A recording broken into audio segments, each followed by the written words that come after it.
আজকে আমি আপনাদের জন্য 1978 সালে রিলিজ করা একটি মুভি ড্রাঙ্কেন মাস্টার এক্সপ্লেন করতে চলেছি।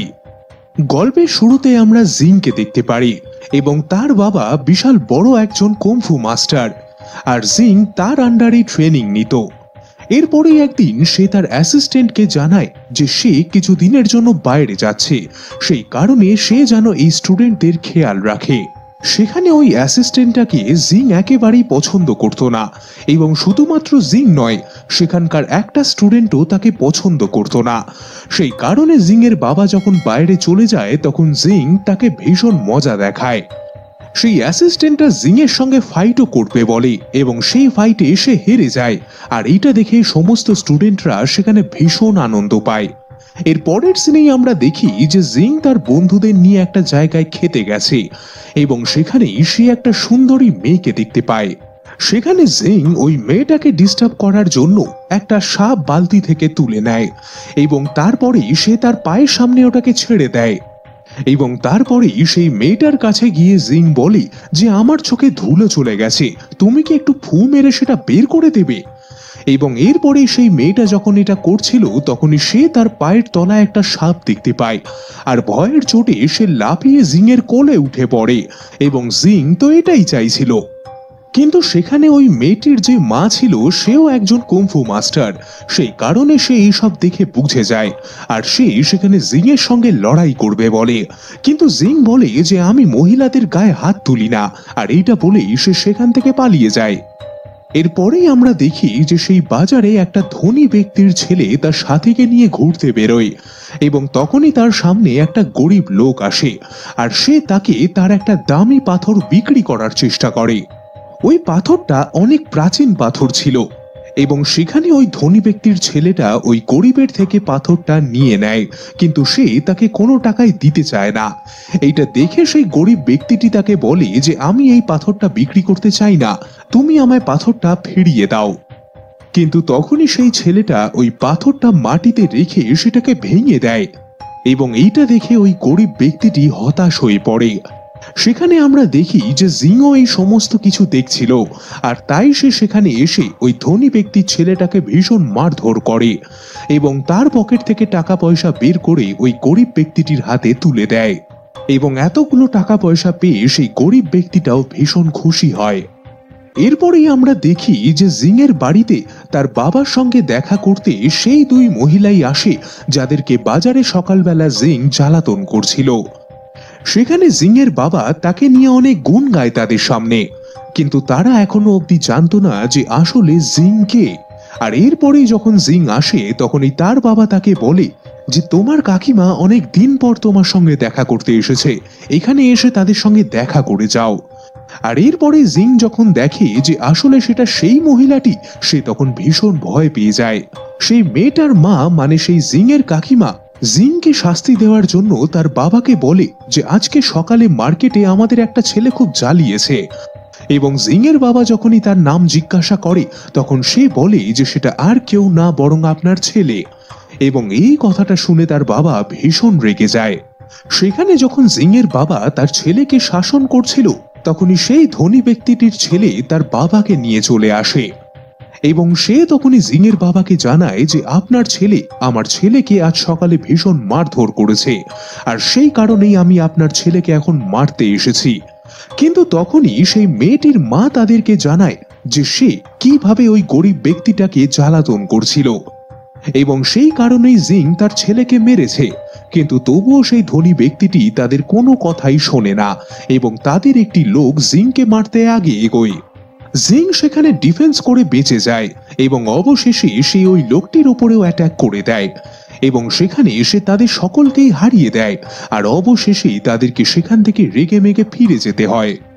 কিন্তু এখনো আমরা দেখি যে জিং এর বাবা তার উপরে ভীষণ রেগে রয়েছে, আর সে তাকে শাস্তি দেবে বলে এবং সেই দায়িত্বটা সে তার অ্যাসিস্ট্যান্টের ওপরে দেয়। এবং তার অ্যাসিস্ট্যান্ট তখনই জিংকে একটা ঘরে অনেক ভারী ওজনের সঙ্গে ঝুলিয়ে রাখে। কিন্তু তারপরেই আমরা দেখি যে জিং এর একটা বন্ধু জানলা দিয়ে চলে আসে আর তাকে সেখান থেকে বাঁচিয়ে নেয়। জিং এর সেই বন্ধুটা তাকে বলে যে তোমার বাবা তোমার ট্রেনিং আর তোমাকে শোধরানোর জন্য একটা বয়স্ক মাস্টারকে এখানে এনেছে এবং সে ভিখিরির বেশ নিয়ে এদিকে ওদিকে ঘুরে বেড়াচ্ছে। আর তার ট্রেনিং এর স্টাইল এতটাই কঠোর যে তার আন্ডারে অনেক স্টুডেন্টই মারা গেছে।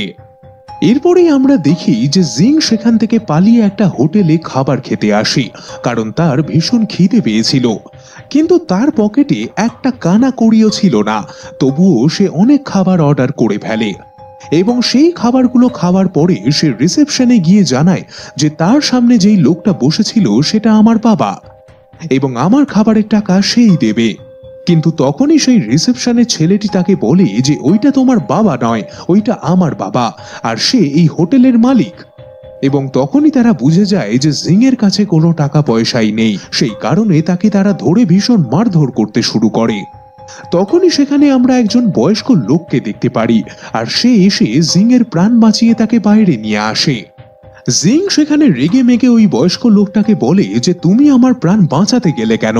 তখনই সে উত্তরে বলে যে আমি একজন কুংফু মাস্টার, আর তোমার বাবা আমাকে টাকা দিয়ে এখানে তোমার ট্রেনিং আর তোমাকে শুধরোতে এনেছে, সেই কারণে তুমি এখন আমার সঙ্গে ট্রেনিং করবে, চলো। জিং সেখানে পালানোর চেষ্টা করে, কিন্তু তখনই সেই মাস্টারটা তাকে ধরে ফেলে এবং এই মাস্টারটা ভীষণ কড়া এবং ডিসিপ্লিন ছিল, সেই কারণে সে তাকে নিয়ে তার ট্রেনিং এরিয়াতে চলে আসে। রাতের বেলা আমরা দেখি যে জিং এবং সেই মাস্টার দুজনেই ঘুমিয়ে পড়ে এবং তখনই জিং ভাবে যে যেহেতু ওই মাস্টার এখন ঘুমোচ্ছে, সে সেখান থেকে সহজেই পালিয়ে যেতে পারবে এবং তখনই সে চুপচাপ সেখান থেকে পালানোর চেষ্টা করে। কিন্তু সে সেখানে সেটা করতে পারে না, কারণ সেই মাস্টারটা তার পায়ের সঙ্গে জিং এর পায়ে একটা দড়ি বেঁধে রেখেছিল। এবং পরের দিনকে আমরা দেখতে পারি যে জিংকে সে আবার ট্রেনিং করাতে শুরু করে। পরের দিনকে ট্রেনিং করবার সময় আমরা দেখি যে জিং সেই মাস্টারটার চোখে ধুলো দিয়ে সেখান থেকে পালিয়ে যায় এবং তারপরে পালিয়ে সে একটা জায়গায় আসে, আর তার জামা কাপড় যেহেতু ভিজে গেছিল সেই কারণে সেগুলোকে শুকাবার জন্য সে ওই জায়গাটাতেই কিছুক্ষণের জন্য দাঁড়িয়ে যায়। এরপরেই সেখানে একটা লোক আসে এবং সে জিংকে বলে যে তুমি এখান থেকে চলে যাও, এই জায়গাটা আমার। জিং সেখানে রেগে মেগে বলে যে এই জায়গাটা কারোর নয় এবং তখনই সেই লোকটা রেগে মেগে জিংকে মারধর করতে শুরু করে। আসলে এই লোকটা একটা ভিলেন ছিল এবং সে টাকার বিনিময়ে লোকেদের খুন করত। সেই লোকটা জিংকে সেখানে ভীষণ মারধর করে এবং তারপরেই সে তাকে পালানোর একটা সুযোগ দেয়, আর জিং সেখান থেকে পালিয়েও যায়, কারণ তার সামনে জিং ফাইট করতে পারছিল না। জিং এরপরেই সেখান থেকে পালিয়ে ওই মাস্টারের কাছে ফিরে আসে এবং সে তার কাছে পালানোর জন্য ক্ষমা চায় আর বলে যে আজকের পর সে আর কখনোই পালাবে না এবং তার ট্রেনিং সে কমপ্লিট করবে। এবং তখনই আমরা দেখি যে সেই মাস্টার জিংকে ট্রেনিং করাতে শুরু করে। আমরা দেখি যে জিং সেখানে তার ফুল ফর্মে প্র্যাকটিস শুরু করে দিয়েছে, কিন্তু তার যেই মাস্টারটা ছিল তার ক্যারাটেটা একটু অদ্ভুত ছিল। সে যখনই মদ পান করত তখনই তার ক্যারাটে বাইরে বেরোতো এবং সে আরো শক্তিশালী হয়ে যেত, এবং যখন সে ড্রিঙ্ক করতো না তখন সে ভীষণ উইক হয়ে পড়তো।